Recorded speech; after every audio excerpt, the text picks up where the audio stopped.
Okay,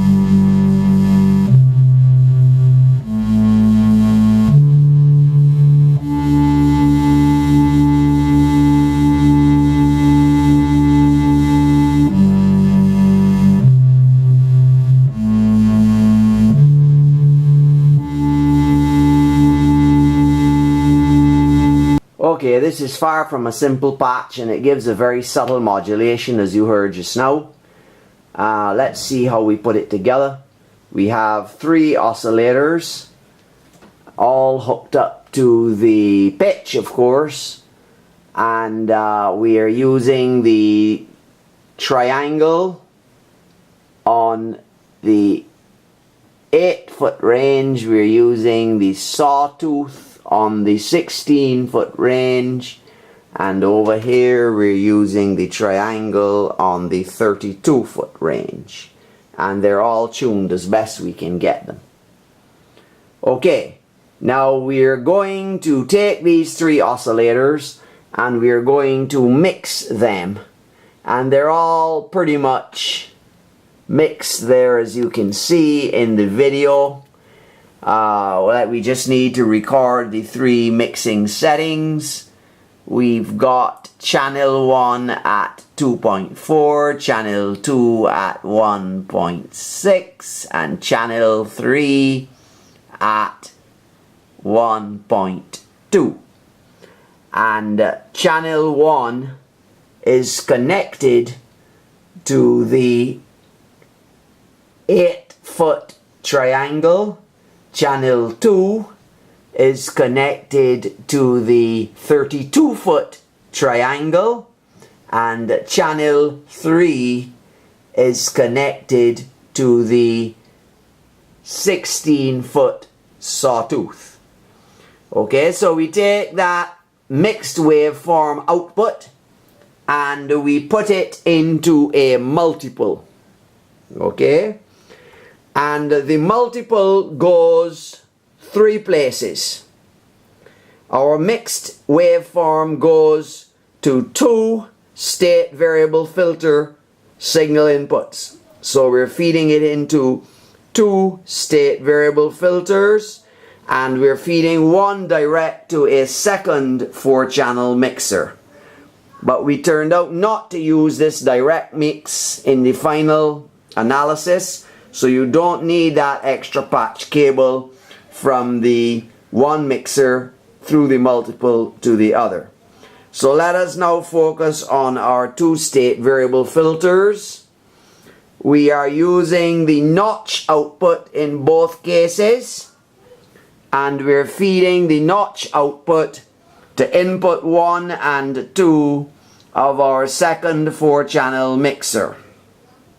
Okay, so we decided only to use the outputs of the 2 state variable filters, and input 1 of the mixer is set to 4.8 and input 2 of the mixer is set to 5.2. And input 1 of the mixer is coming from our state variable filter, where we have the frequency knob set to 7, or just slightly beyond 7. It doesn't seem to be too critical, but you can play with it. 7.2.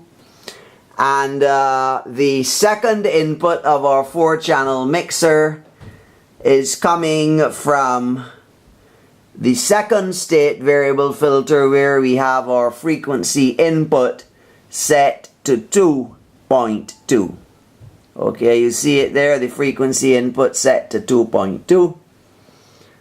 So basically we're mixing 2 notch filters together with a difference in the frequency setting. Now we're modulating the center frequency of the notch filters with another multiple here, which is so we have the we're using although we have it on the level input for the center frequency control, we have it turned all the way up to +5, so we're getting maximum on input on the 2 modulation inputs. We have that one at maximum there, and we have this one at maximum down here on our other state variable filter. Okay, so that's coming from a low, that's coming from a low LFO, and we've got an oscillator here running as an LFO. We have it set on low, and we've got our frequency is halfway. It's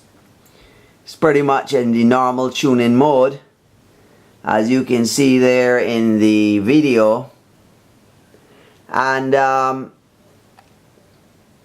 we're taking the triangle output.